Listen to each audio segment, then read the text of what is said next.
Tēnā tātou. For those of you who don't know me, Hera Ngata-Gibson, born and bred in Uawa, but have ties all over the coast. So yeah, kia ora, thank you all for coming this evening. I found out about this 4 or 5 days ago, but really this is Mana Taiao just wanted to host this evening as an opportunity for some of our peeps to feedback to the community here in Tiranga on the report of the Ministerial Inquiry on land use in Tairāwhiti and Wairoa.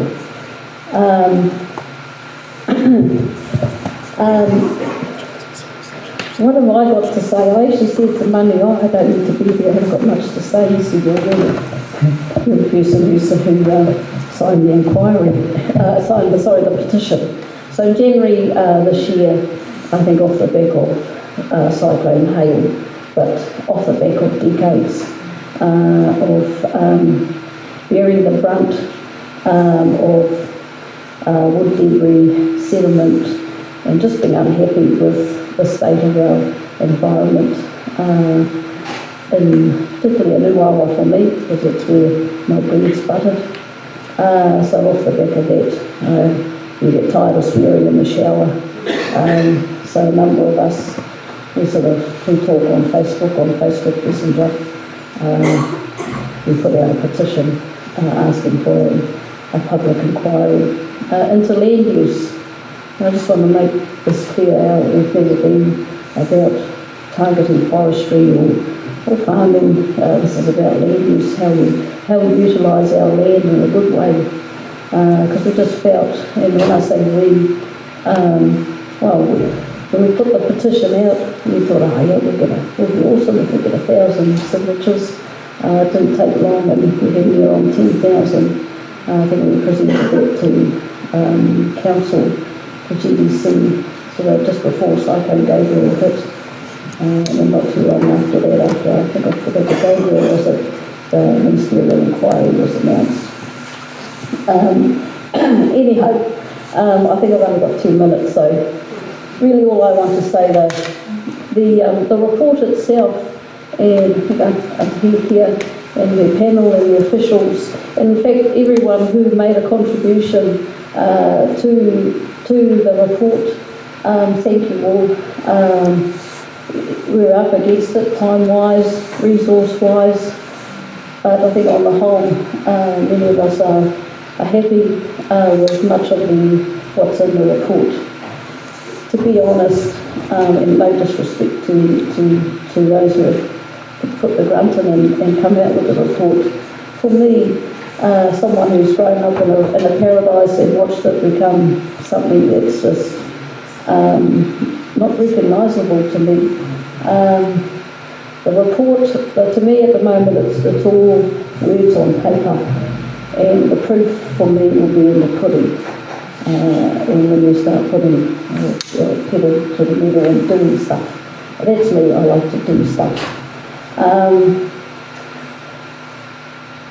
I just want to share one thing with you all before I hand over to the more clever people over here.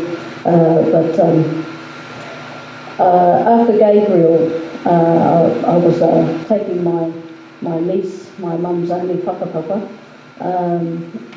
for a walk at a motor on the beach.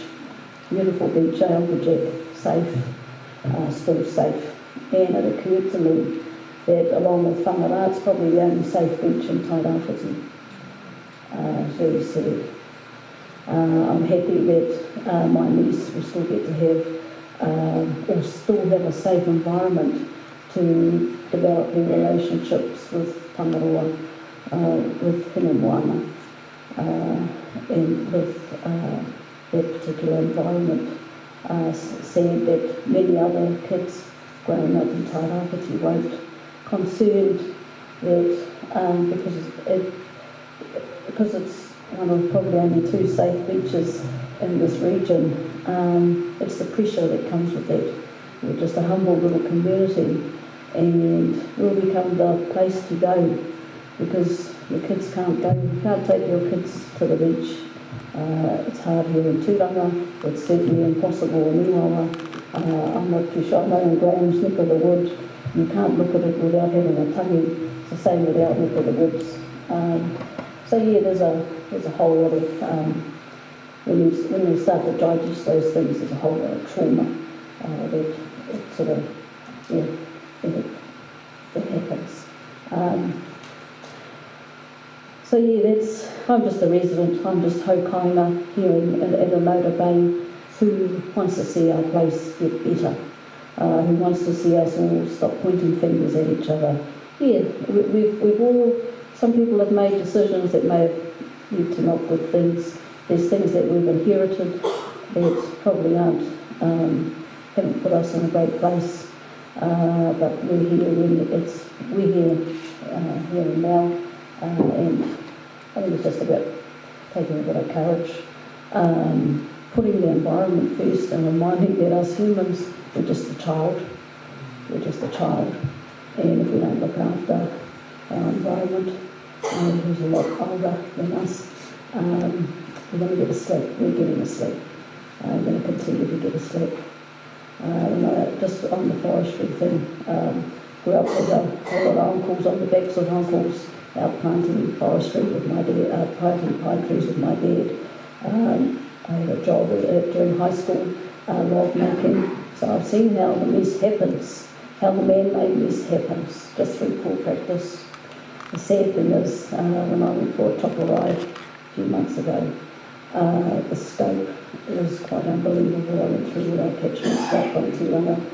So I got as far as Hera Ngata-Gibson before coming back down to Mana and back to Tūranga. But the scope is quite mind-blowing. And what I realise is we're looking down the barrel.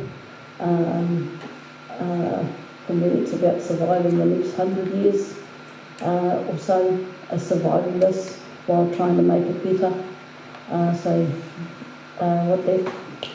The light that goes on for me is how do we put the systems in place, good systems in place that ensure that our people are going to survive the slack that's going to keep continuing to come until we do better by our environment. The best example for me, living example, is probably Te Whānau Akamu. I don't know if many of you have been here, but that particular community, the systems they have in place are fantastic. So self-contained, looking after the environment, which translates to the environment looking after the.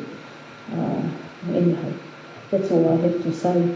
Thank you to those who signed the petition. Thank you to everyone who's made a contribution to the report. And I'm going to hand over to these peeps over here to speak. Kia ora.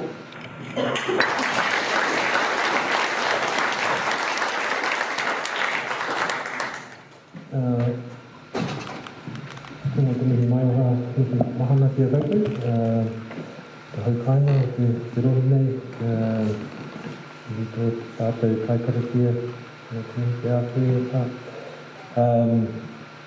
Yeah, thanks everybody for coming. As Hera said, it was really an opportunity for us as the initiators of the petition to kind of close the loop by having an opportunity to respond to the report. And so it's a bit of a random selection of Mana Taiao supporters and advocates. And so what we're going to do is have a brief, very brief, no more than 5 minutes response or some thoughts and whakaaro and reflections on the report and the process. And then we'll have a break for 5-10 minutes and come back and have a bit more of a question and answers, or you can make some statements of a brief and opportunity for the community, I suppose, to respond is what we wanted to just provide a forum for, appreciating that we're not going to address all the issues this evening that are raised in the report and the inquiry. there's many more of these sort of events that need to happen, and ones that are a bit more interactive than we're going to provide this evening. Because I guess what we saw with the petition was a group of motivated individuals can actually create some positive, hopefully some positive change, and the inquiry process was done in a very short time, and we're all a bit sceptical about that, but I think Heki and the panel, you've done an amazing job, and it's a legacy for you personally as the panel member from this rohe, but also for, it's just an amazing piece of work for the region, I think, to now have as a guide and a reference to addressing those issues that you've covered in the page limit that you were given, and in the additional appendices which we saw from Friday. Base and sort of Mana Taiao version 2 would be to have an accountability system on those organisations that have real decision-making influence in the region. Suggestions are contained in the report around developing new industries and a much more diverse economic base within the region, and not necessarily relying on government. Okay. Yeah. But we're into participation, so we'll provide for that. So very quickly, just quickly, the sector themselves, with the balance coming from government and council, taxpayers and ratepayers, that legislation may be needed for that. Some other rivers and forests around the country have been to support their restoration and protection. A big section on infrastructure and things, so that was a really important recommendation, and one that also had some suggestions around how that could be funded beyond government. The rules, the national rules, around forestry should be reviewed. That's already underway and strengthened. Trees should be reviewed. That's already underway and strengthened. Lots of talk about that stuff, and riparian, and relying, sort of putting a lot of emphasis on the East Coast Exchange that Renee will talk about as a way of providing capital. The East Coast Exchange that Renee will talk about as a way of providing capital to investments, and that domestic wood biomass processing for added value within the region, within the country, rather than just shipping off raw logs, and green bonds being an issue as these events become more common and more intense. Section on leadership and governance. A suggestion around a hearings commissioner and a crown. Just speakers, if you could just introduce yourselves when you come up. Court coda, a party, they say. Dad didn't have any help to go to the scheme at the time. Dad didn't have any help to go to the scheme at the time. In later years, after we sold it, I just want to add that it was cut down and sold for in Uawa, and we bought his parents' farm and again borrowed a lot of money to do it.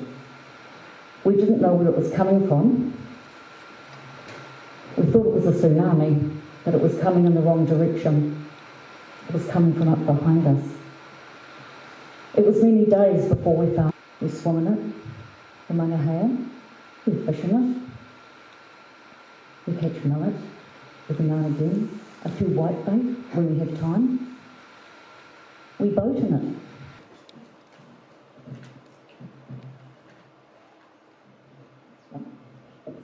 So, metre of silt. It covered our entire farm with approximately 350 centimetres of silt and logs. But that wasn't enough for the forestry, who were prosecuted in the meantime after 4.5 years of hell in court by the GDC.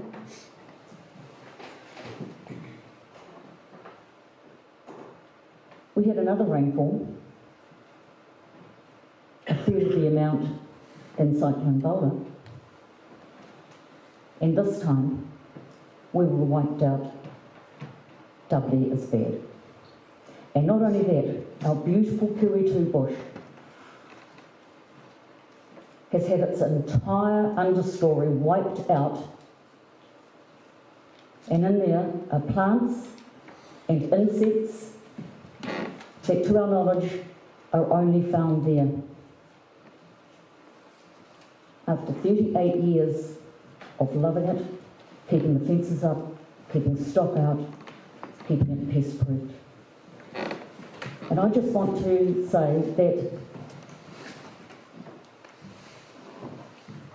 the inquiry panel have done a great job of asking the questions why. But I would like to push the barrow a little bit further and ask, who is going to keep people in business, who work blimmin' hard, employ people, are environmentalists, who care about the people of this land, but more so care about the land itself. Thank you for listening, and thank you for your hard work.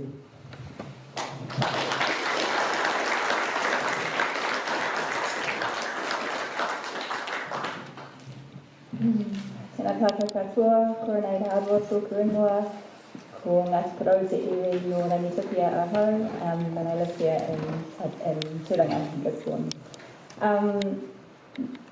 Yeah, outrage to optimism.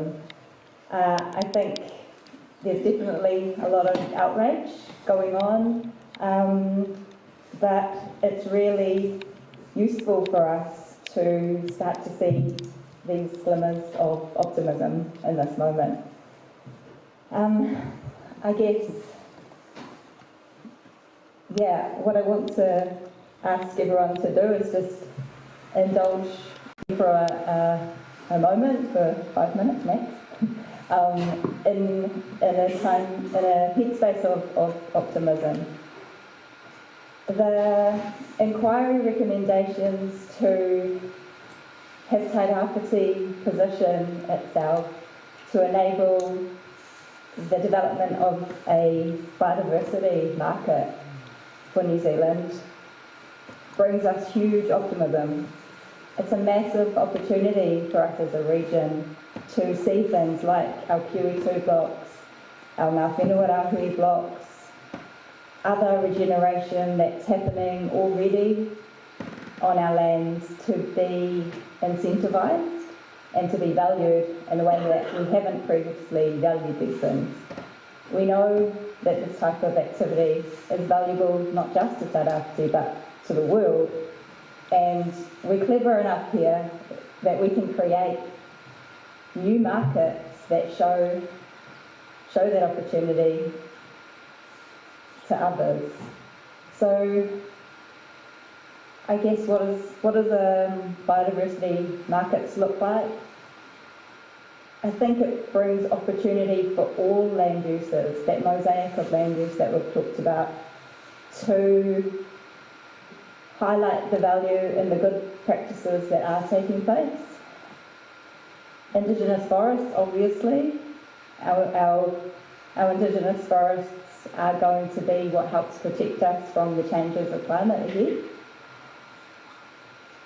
More resource into whenua Māori, definitely, and there's a lot of regeneration that's already happening on those land blocks that should be accounted for.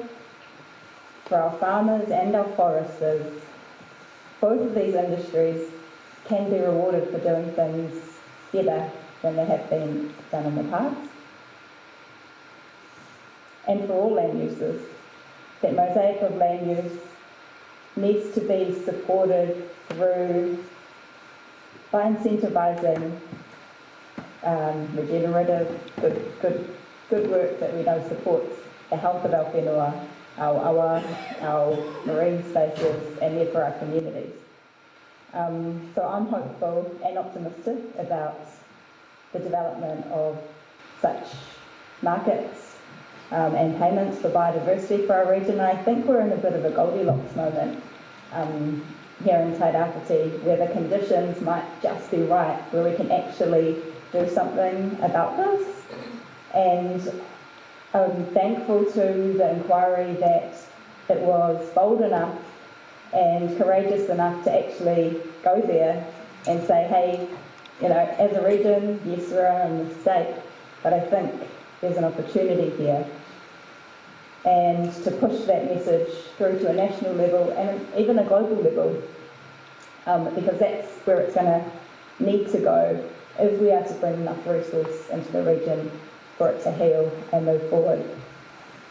And so the ask to ministers and government to bring finance for this, absolutely, and the opportunity then to leverage the finance that comes in with philanthropic investment, impact investment and global investment into the region is there for us as well.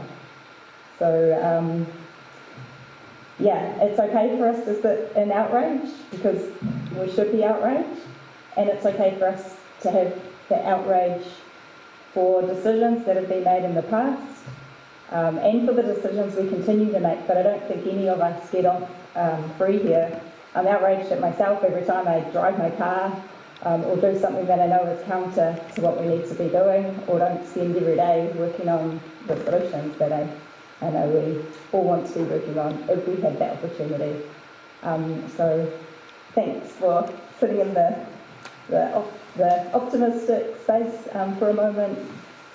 And I guess for me, I'm hoping to use the outrage to power our optimism going forward, and I hope that goes for all of us as well.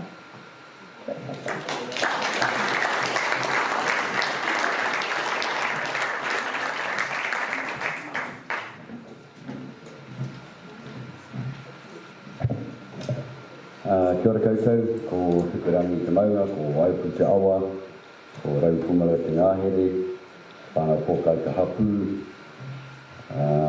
kaiti ake o Mutu awa o Waipu, no Tītapa awau, ko Graeme Atkins tōku ingo.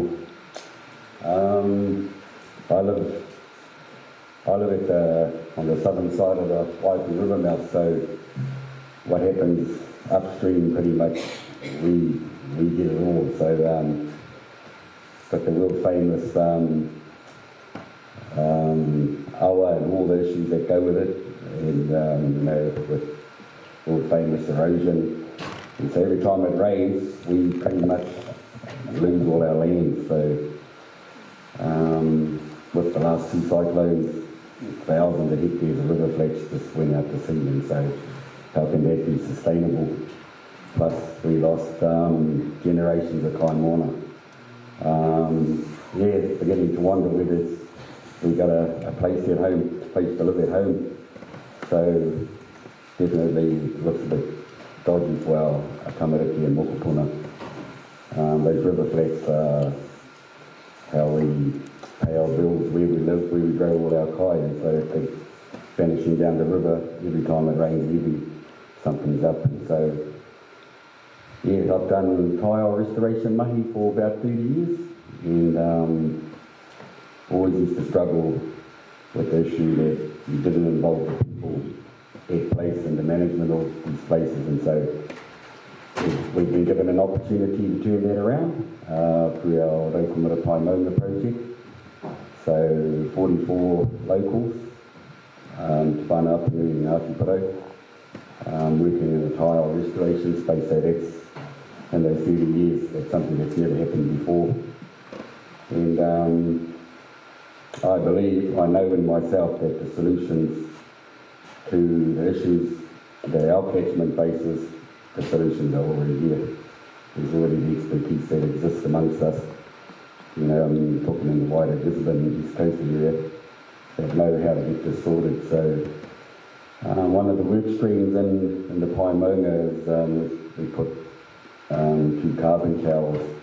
One's up on Pākehā Station, the other one's over on Mile. And what they do is they gather all the carbon flow in and out of the Raukumara. They've been in there for nearly 3 years. So they've got all the data showing that at present the Raukumara is a carbon emitter. and that's because of all the dead wood and a consequence of all the uncontrolled introduced animals, possums and deer mainly. But right now we're in the throes of giving it some much needed love. So through that data that we collect with the landscape scale pest control, I'm confident we'll be able to show that through the management that our native forests will start drawing down carbon, and to do that involves getting rid of all the pests, and so we get all the biodiversity values coming back. So yeah, I just, as a future source of funding, I just think, you know, they're both interlinked, the biodiversity crisis and climate change, and so just really appreciate this opportunity that we've been given. Yeah, I just will use Paimonia as a school to train our own, you know, to get the hands back into the dirt and fall back in love with the place again. So yeah, just congratulations to Hekia and the other panellists for on the inquiry team for making some bold moves. I just think it'll be the catalyst for positive change for our region, and can't come fast enough really. So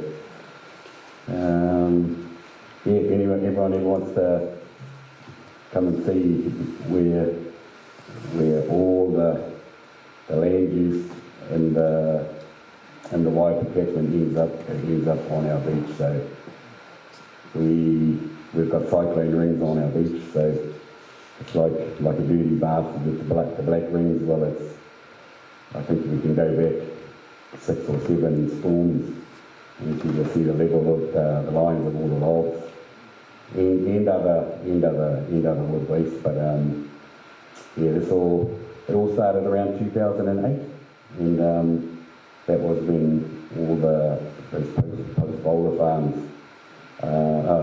boulder forest, reached their maturity, and so we've pretty much got photos, because we've got a little batch down the beach that showed from, you know, not having no woody debris on the beach to it's just, yeah, we're just choked with wood at the moment. So yeah, I'd like to you know, find some solutions, you know, if not for us, you know, passing on, you know, negative legacies for our tamariki. So yeah, kia ora.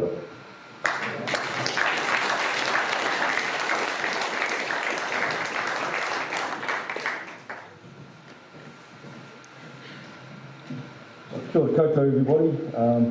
My name's Steve Sawyer. I was impressed with the report, and I'd also like to take a positive angle on what I've read. I've had to write a few notes. I hope you don't mind, but I'd firstly like to acknowledge Manu and his amazing team here and the incredible work they've done. And also, because she's not here tonight, I'd like to acknowledge Dame Salmon and the tireless environmental work she does on behalf of us all. Like Graeme, I've been involved in conservation my whole life, which is a while now, and involved with biodiversity restoration and conservation of threatened species in Tairāwhiti for over 25 years. I have my own business, EcoWorks, so we work with landowners and forestry companies and different people to run their biodiversity monitoring projects. I set up the Winra Eco Trust for the Kiwi recovery back in the late 90s with an amazing community at Motu. We started with 4 pairs of Kiwi, we now have 50 pairs running around. I worked with Dame Ann and Jeremy Salmon. We set up the Longbush Eco Trust in 2002. So just to give you a bit of reference to provide context to my background as well, I work with Sandy, who Bridget talked about, on Tikuria Paua, Young Nick's Head. So over 20 years now we've been restoring that with support from the Griffin family. We brought back tuatara, we've planted over 700,000 native trees, restored coastal forests, 6 species of pelagic seabird which were extinct in the area, Matuku the bittern, brown teal, gannets, 24 other species, with amazing support from our Mana Taiao friends helping us with those reintroductions of those species. We're doing the same at Winraid, and what I want to emphasise here is that it's all locally driven, it's local people that are doing this. We've restored the kiwi population, we have rifleman, weka, kaka, North Island robin, whitehead, striped skink, long-tailed bat, top-steaders frogs, blue duck theo, all done, restored by community raising money, like we're seeing up and down Tairāwhiti from East Cape south. We've worked in Hawaii on projects, we've taken Gisborne contractors, fences, we've built predator-proof fences in Hawaii and Maui, we've taught the US Fish and Wildlife Service staff how to track mongoose, feral cats and rats. We've restored multiple species in Hawaii. Also worked in Fiji. Again, we've used Gisborne dog teams, trained them as conservation dogs, brought Fijian villagers here, trained them how to use conservation dogs and flown back to Suva, and now they run projects to save Fijian petrel and Gould's petrel. We have projects all over the place.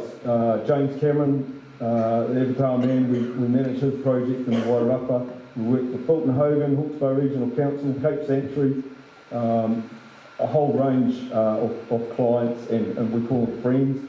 And we work closely with our Kaimahi team, the rangatahi, who are our future eco-warriors for our region. So we've also done 20 years of work with forestry companies, and there's some really good guys in our forestry industry here, and a lot of the management guys that I'm working with are really trying to do good stuff. You know, we've built bat restoration projects at Huanui, we've done kakabeak work, kiwi, falcon, long-tailed bat veg surveys, a whole lot. So I think there's positive input coming from there as well. I was really excited to read the report. I've been, like Graeme, we've been battling for decades to raise money for conservation and biodiversity protection. And to read the comments in it was fantastic to hear, and the vision was really exciting. But I am concerned that and it's probably not the right place to have the detail, but the detail really wasn't there on how we're going to achieve the biodiversity outcomes that everybody wants to see, how we're going to revitalise the streams, how we're going to restore the bird song. And I'm hoping as we go through the National Environmental Standards process, if there's changes happening there, and regional plans, we can work closely with actually putting experienced people who we have in our region in place so they make really good decisions about spending money in the right place. Because at the moment I see a lot of money wasted, which is supposed to go to conservation, but it's in completely the wrong area. It's frustrating to hear the word biodiversity used so regularly and in my view very flippantly. I really don't think we really understand how much of a crisis we're in our region with our biodiversity. We don't actually have much biodiversity left. If you go to any forest ecosystem, and I survey them from the Karakatū Whera River to Waipawa and Hawke's Bay, there are so many species missing, and it's all been impacted by shiprats, possums, stoats, weasels, ferrets, cats, hedgehogs, you name it. So most of our ecosystems are functionally extinct. They're missing integral parts of the system that they need. Certainly we've got plenty of tui and keruru and fantail, species that are resistant to high predator numbers, but the tomtits and the North Island robin and the whiteheads and others are completely missing. In our region, you know, where do you go? Where are the whiteheads, the pupukotia? Where are the kaka? Where are the blue duck, the field? Where are the titi pounamu, the rifleman, New Zealand's smallest bird, from an ancient family of birds, the wrens? Where are our native frogs? There's little pockets left. Where are the kokako? They used to live in the Waimata Valley in the early 1900s, long gone. where are our kiwi, you know, our taonga that everyone relates to. It's on our shoe nugget, and we're all Kiwis, you know, like we just really abuse the privilege to have these species in my view. So Tairāwhiti is an amazing place, and we've just got so many opportunities here. We're smack bang in the middle of a biodiversity crisis, in my view. I've never written a letter to the Gisborne Herald, and I've never jumped up and down and thrown the toys, but it's kind of time to start throwing toys, because we are literally losing the last of our biodiversity populations, and the damage we've done to our streams and our river environments is just huge. The key to it, I see, is providing setbacks and riparian margins, really good riparian margins on all of our first, second, third and fourth order streams, and correctly sized as well, and supported with pest management. These setbacks are going to be the only way we're going to see fresh water, clean water back in our streams with cobbled stream beds, and getting rid of that silt and the slash that we're seeing at the moment. I'm running out of time apparently, so one thing I wanted to say was that we've worked closely on Te Kuri with Te Manu Caddie, and we've got amazing stuff going on with our kaimahi teams, our young rangatahi eco-warriors, we call them, and they're just so passionate about conservation and protecting our environment. And those are our young people for the future. And what we need to do is teach these young guys and girls how to do really top quality international standard biodiversity and conservation management. And that's kind of where we're heading. So that's really where I'd like to see the support as well, coming from government or council or I don't know, somewhere to actually enhance that expertise, restore our healthy ecosystems. We can't have healthy people, like literally we cannot have healthy people and healthy communities if we're surrounded by slash in our waterways, our biodiversity is gone, our bay's full of sewage, and our beaches are covered in logs. We've just got to change it completely. So I just wanted to make it worth noting that it's International World Biodiversity Day today, 22nd of May. So let's, I commend the report, and I think it's great, and you've done an amazing job in a short period of time. But yeah, we need to keep working on it. So thank you.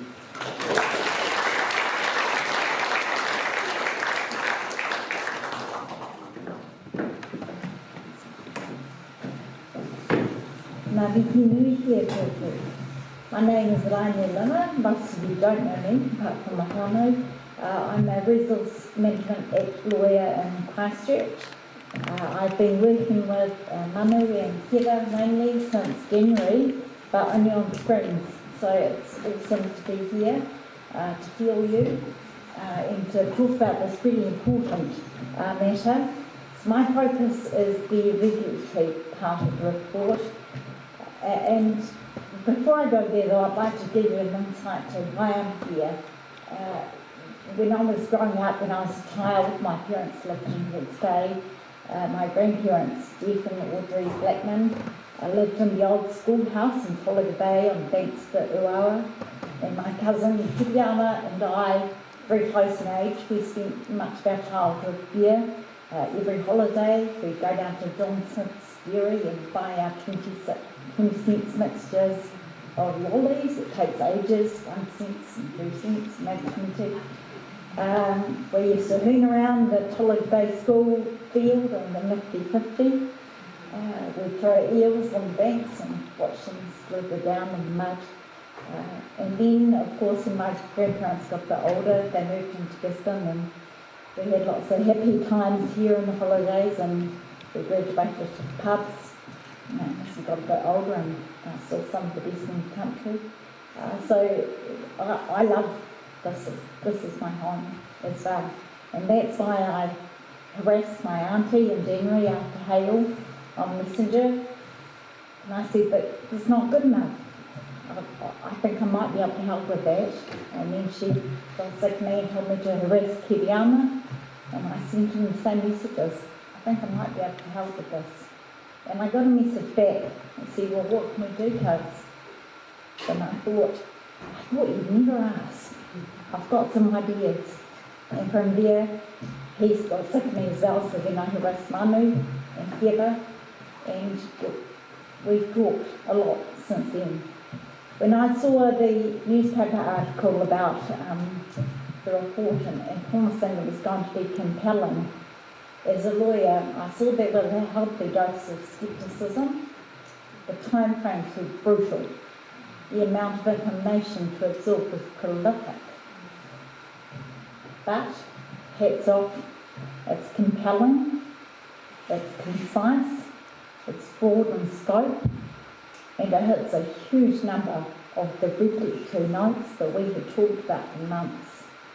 And it starts with a very simple statement that the NES is too permissive, the plan is out of date and inadequate, the consents have been ineffective, and the compliance monitoring activities have been under-resourced. They are simple statements, they weren't qualified, they weren't watered down, we didn't use euphemisms, they were right there. And so we started with what was broken, and then it moved on to how can that be fixed. And it lays out some immediate actions, things that can be done right now, reviewing those resource consents. It's a huge job, it is. And when it was first put to the council, they recognised it was a huge job. But this report says, do it. It's a good idea, do it. And then you draw a line, you bring the rule that says you can't do this anymore without getting consent. We stop creating new risk unwittingly. And we clean up some of the risk that's already there. And none of these things on their own are going to solve the whole issue, but they're going to alleviate it. While this region Tairāwhiti moves into that stage of its long-term sustainable state. The report talks about how these things could be done so they don't take the many years that a lot of the resource management processes do. Changing the can take a long time. But the report acknowledges that, and it shows the pathway or way that these things can be done faster because it recognises there is urgency now. And Judge Sawyer in the Environment Court last year finally sentenced in Swann in December 2022 for events in 2018. And the sentence was handed down after a 2-week hearing in the Environment Court about disputed facts. And this came at the end of a very long series of events. And in that decision in December last year, the judge said, words to the effect, this cannot happen again. This has got to stop. And the bitter irony is, it had already happened again. And then it happened again in January, and then it happened again in February. The prosecutions are not enough alone. And the report shows us that there are other things. So when my cousins ask me, what can we do, cuz? This is a really good place to start.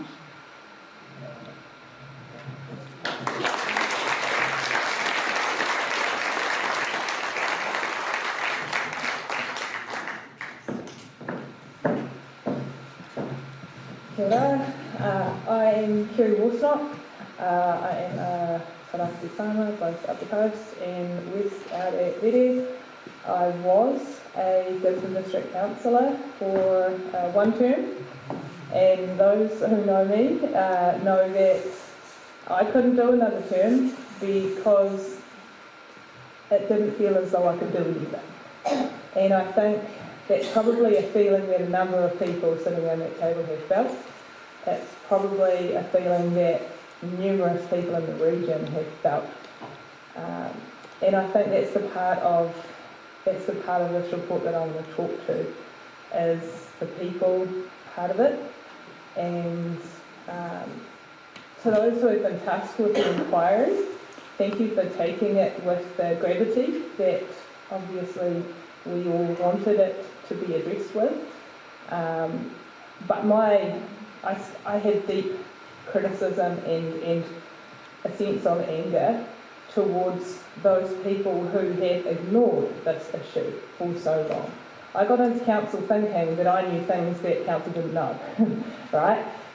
Got in there and thought, they can't possibly be aware of how bad it is. And you get in there and you read years of stuff, and you read years of submissions saying, look, this is wrong and we think it should be different. Oh, no, everyone just ignores that. There has been a long effort to highlight what's going on here. 2018 was a flashpoint, but there was a lot of outcry before then as well. Why has it taken such a mess to get us noticed?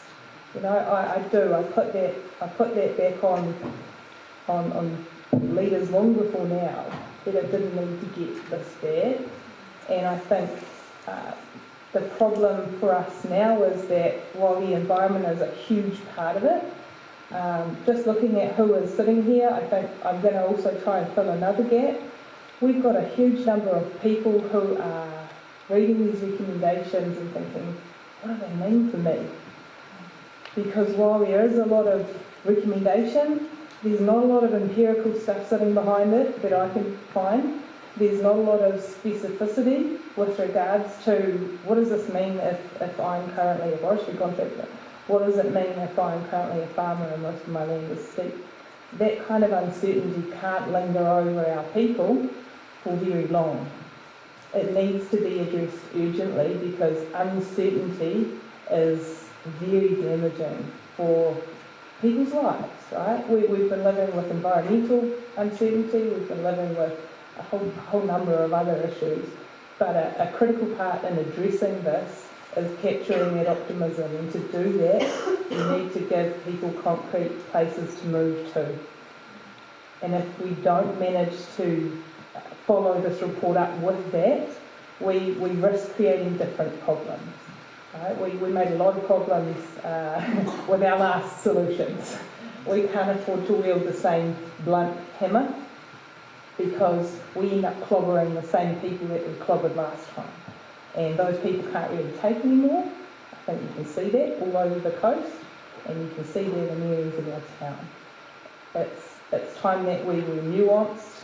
It's time that we had a really deep understanding of the complex relationships between the environment, between our communities and our economy, and the way they all can knit together in a more healthy way, and then to get support for that transition. If we can do that, then our future is really bright. Then our industries are going to embrace the future with optimism and not fear. And I think the environmentalists amongst us, of which probably everybody has some, there's a place for incorporating people beyond, the physical land itself in these solutions. I think we've heard a lot of that. Renee certainly has an absolute wealth of opportunity dashing down the door, just waiting to be cut loose. But we can't forget about the people that are at the coalface right now, getting up tomorrow, going to a job that they're not sure what this inquiry means for them.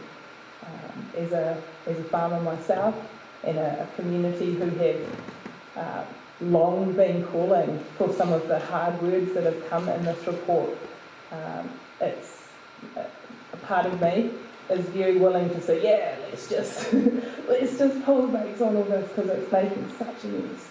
Then the human side of me goes, there's so many people involved in this. There are so many implications for this. We must understand it. We must take the time to bring these people with us. So that's my challenge to us all. I was really rapt to see, especially the ability proposed to review consents that are pre-existing, because I know that is a sore point for many of us looking at practices and going, there's no way that could possibly be allowed. But it's an old consent, there's nothing we can do about it. That kind of, there's a lot of practical stuff in there that makes a lot of sense, but there's also a lot of stuff that needs a lot of homework done on it to make sure that we really understand if we apply this, what does it mean? What will it do? I'll give you just one example.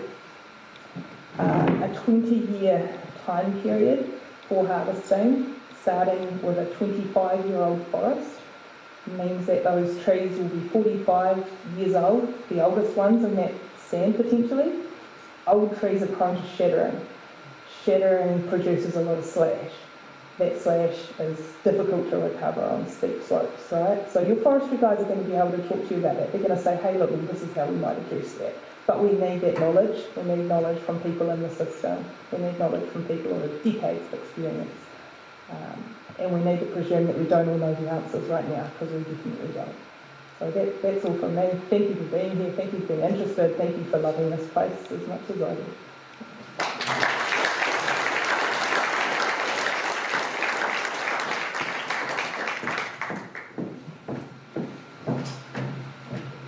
Kia ora tātou, ko te rangi te maunga, ko Waiapu te awa, ko Ngāti Parau me Ngāti me Pohatu I ngā iwi, no rua tōrea ahau, ko Tui Warmenhoven tōku ingoa.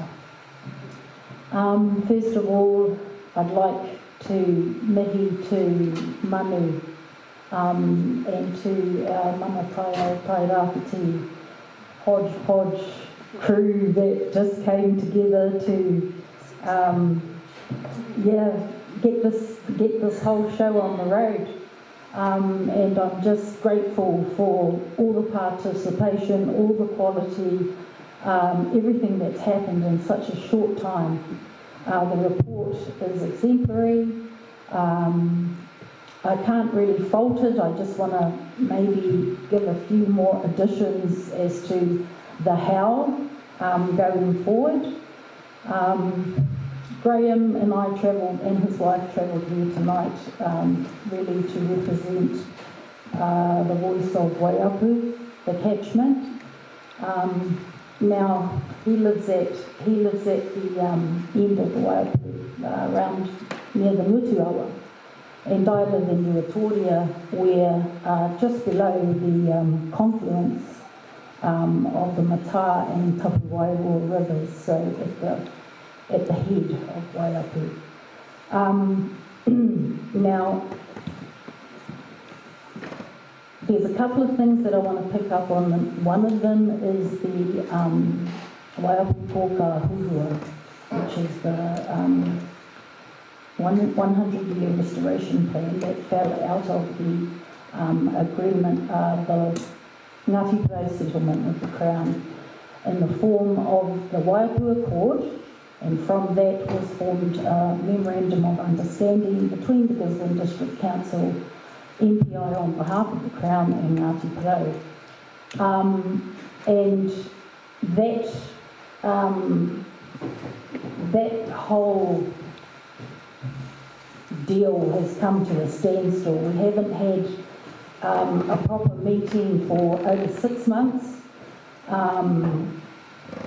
You know, I'm not pointing the finger at anyone, but I mean, we're looking at new things to do. There are things, there are agreements, there are that we still need to honour, that are still in play, that have just been given the shove to the side.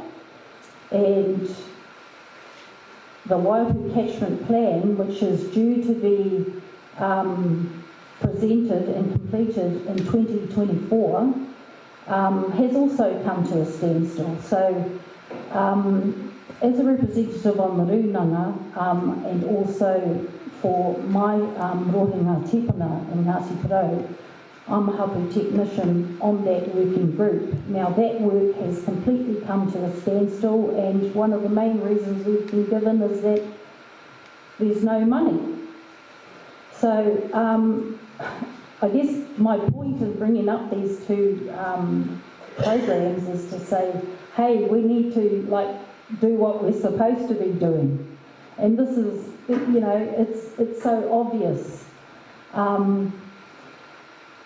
So in that respect, what I would like to suggest is, in terms of the governance going forward, that, and this is speaking for Waiapu, and the Waipu catchment that the hapu are representative at least half of all governance going forward, that we are engaged, we are resourced to continue the work that we already have in train that has come to a standstill. I would like to see that happen immediately. Like I said, the report is exemplary. There's the voice, I see the voice and the findings of so much research and so many people who have gone on before us in that report.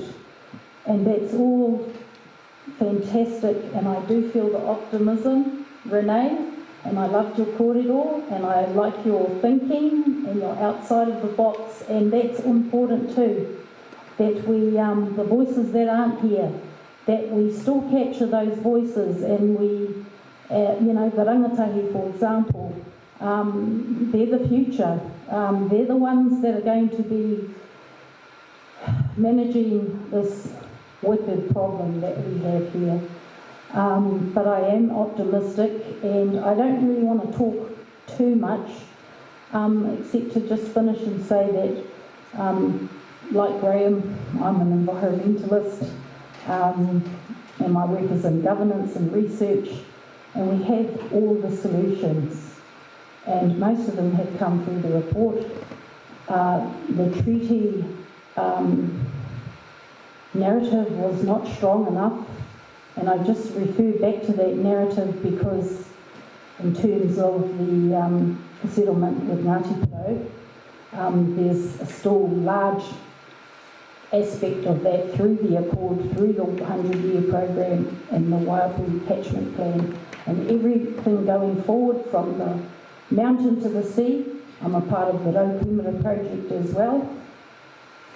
For Ngāti Porou in the catchment, we are the customary owners of the water. It is arguable, the water, and certainly of the taputai moana.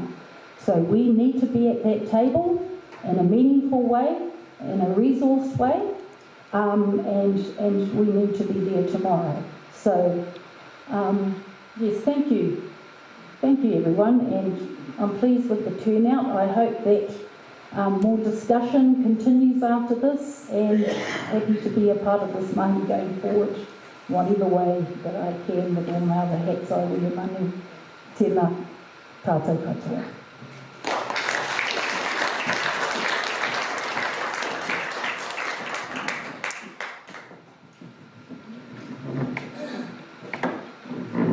Tēnā tātou, hui mai nei, mihi mahana, mihi aroha, ka koutou. Mihi ki te whanaunga hei, mō tō karakia, kai ātena, te wairua, te mauri, mena mauna, mena awa, mena whānau katoa. Jody Toroa hau, no mai Manu Caddie. We're at the other end of our Tairāwhiti Bohe, Potai, and I'm mihi to all the 10,000 whānau that signed the petition, and all the other 100,000 that didn't get on Facebook, because not everyone's on Facebook. But it's big for us. But I also stand here thinking of little Lolly at Waikanai, who lost his life. Our niece Erica, who lost her life. Our niece Shannon, who lost her life. And our boys in the forest have lost their lives and their families. We've been with our uncle Temple in our forest, Wharerata and Whareonga, to karakia whakawātea where men have lost their lives. You know, and aroha e, aroha for our whānau.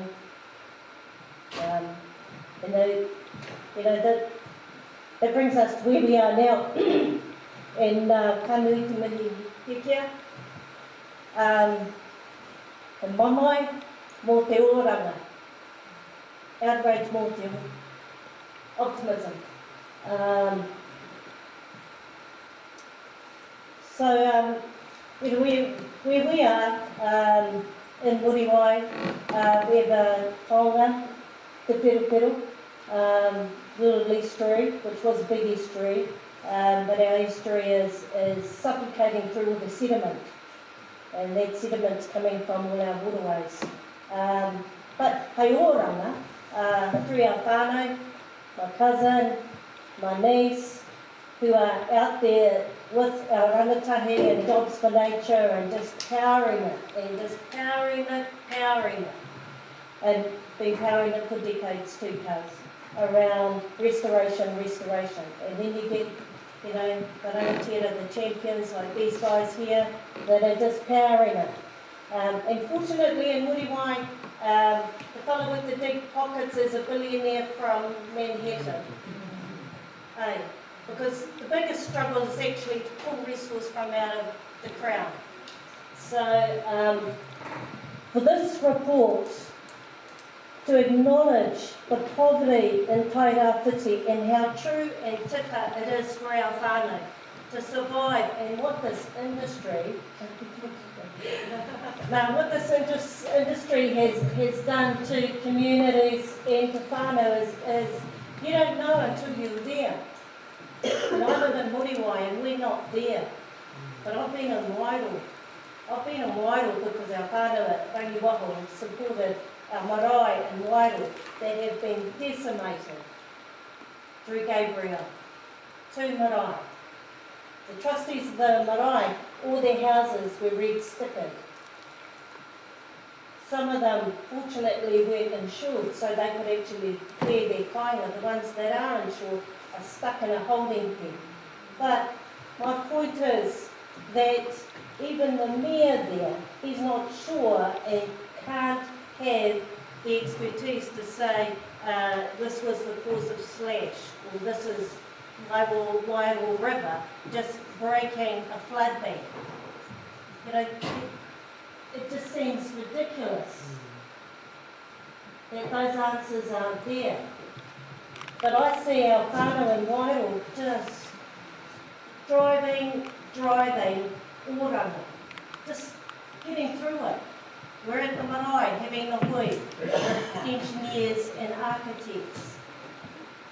They've still got diggers and shit, pulling everything out from their homes, but jumping back into a marae kaupapa, because the marae is about whānau community. And that would be the same for our whānau in Te Park. And it's been the same for our whānau in Tokomaru Bay since Hail. They're not just dealing with slash, they're dealing with no homes. You know, so the reality of this is from loss of life to loss of home to loss of hope for many, but a new way and a design of our way to make it tika, to make it pono, oranga, what is well-being. So humbly to be part of the group of people that know what they're doing, humbly to follow my whānau and the trailblazers that they are, and we're here because of our marae sitting with Wharerata and our own forest, Whareonga and Kōpua, now Te Ara too, all around us. And the irony is, we had Te Ara too at our marae last week, and they've just cleared 3,000 hectares. You know, and it's all he wanted to say actually was take your sign down from the front gate. Save the whenua, save the awa, no more slash. But in respect of that, we stand with our whānau from up the coast. That's why that sign stands on the front of our gates. But these are the challenges for all of us, from our marae, for all our whānau, for our whānau that are getting our whānau back in their homes and having to deal with it, central government as well as GDC, for the amazing solutions that are sitting with our whānau out there, and they're talking about it because it hit here, the report, for so many of our whānau. The consent guy who stopped at our place yesterday to do an inspection, that's what we were talking about. He raised the issue. So it's out there with our people, it's with all of us to bring it in and keep bringing it in and making it real without having to rely on GDC or our rūmangas or central government. We've got a good ticket here, we've got a good waka, and it has to have the voice of all our people. Nā reira, kia ora koutou.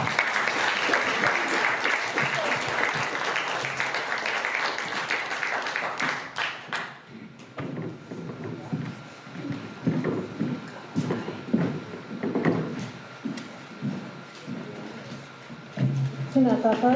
I'm Nedine Thatcher, Swann, Chief Executive at the Gisborne District Council, and I have notes because yesterday when Manu texted me and said, do you want to come and share your thoughts about the report? I said no, my tank is empty actually, and I got up this morning actually and thought about it and thought, no, refuel that tank with electricity because we don't want to be using fuel, and face the music. And the reason why my tank was empty is because so my father was born in Tolaga Bay, staunchly, proudly Hawaiian. My mother was born in Waipiro Bay, and so this is personal to me in terms of my pursuit as a Chief Executive around what we need to do to change Gisborne District Council to support our community. So I want to just firstly say that we're thankful to Mana Taiao for the petition and initiating this. We're thankful for the panel and the inquiry and the bold recommendations that have been made here.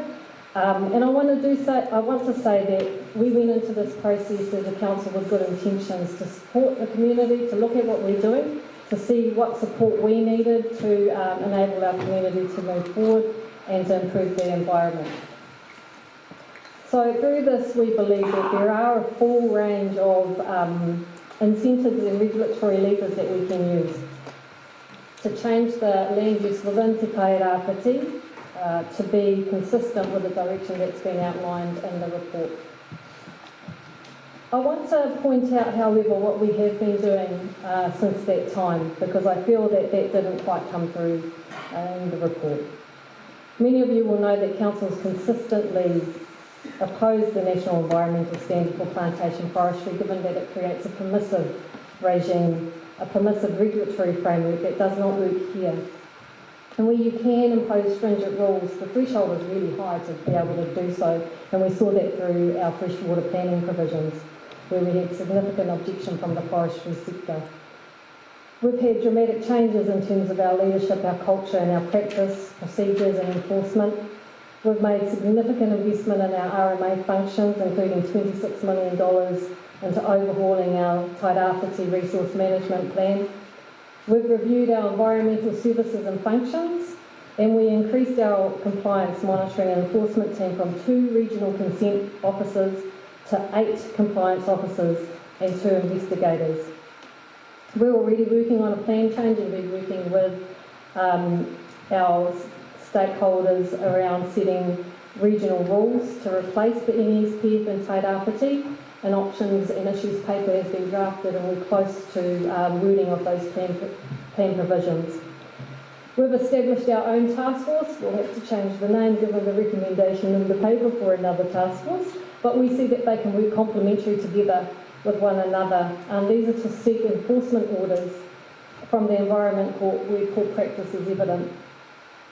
We've had, and it's been mentioned previously, 6 successful prosecutions for offending in 6 separate forests following Queen's Birthday storms in 2018. These are the most significant prosecutions that have been undertaken by any council in New Zealand. Taking into account subsequent enforcement action, there is a combined total of 7 successful forestry-related prosecutions since 2018, and 2 further forestry prosecutions are currently before the court.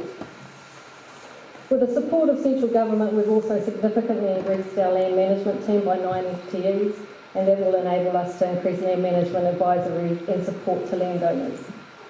But we know there are more that we can do, and we acknowledge that.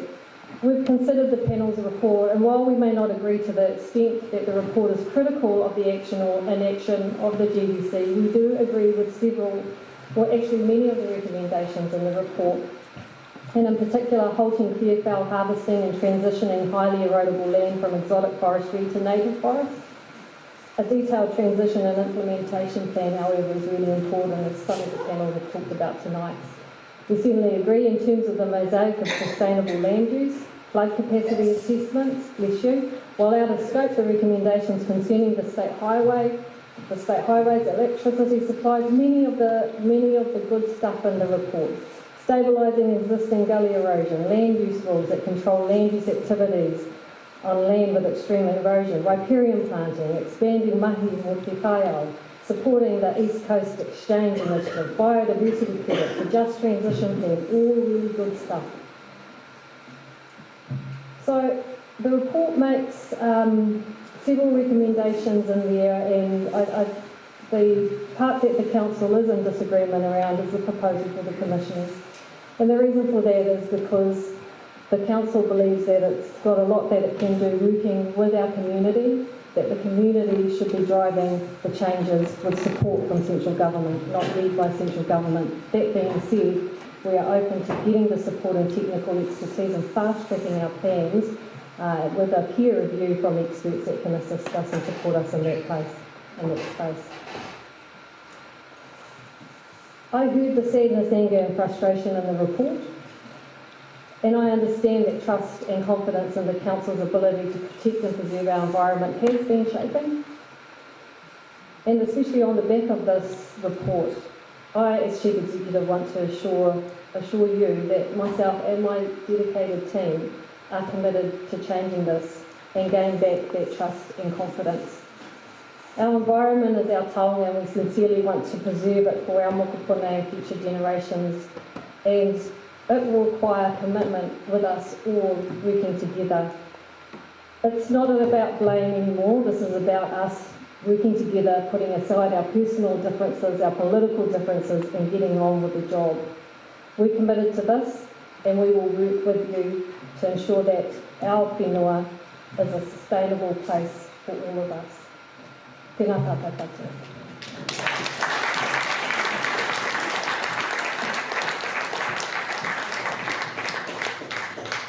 You should stand down, Silvio.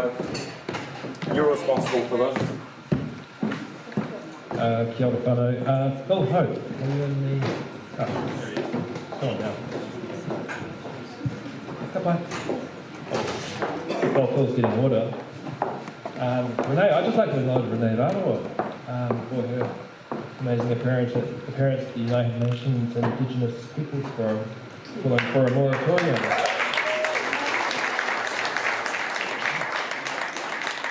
And also to Hera Ngata-Gibson and Mana Taiao Tairāwhiti.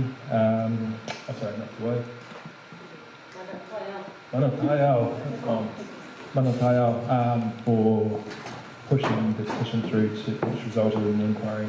Just moving to you also, and also to you. You'll move us on over. That was awesome. Cool. Does anyone know any jokes? Here he is.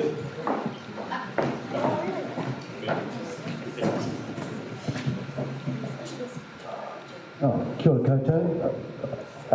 Very pleased to be here. First and foremost, I'm here as mana whenua. I'm a descendant of Port Taiao, who signed the treaty in Tokomara Bay. I'm also a descendant of William Williams, the first Anglican Bishop of Waipu. For my sins, I'm also here speaking on behalf of Eastern Wood Council. And just to tell you a little bit about the Eastern Wood Council, it's not a forestry company. It's an organisation which represents the forestry sector. It's about improving collaboration, improving practice. One of the things that we hold dearly is the safety of the kaimahi that work in the forestry industry. We've had 18 kaimahi that have been killed in forestry work-related accidents since 2003.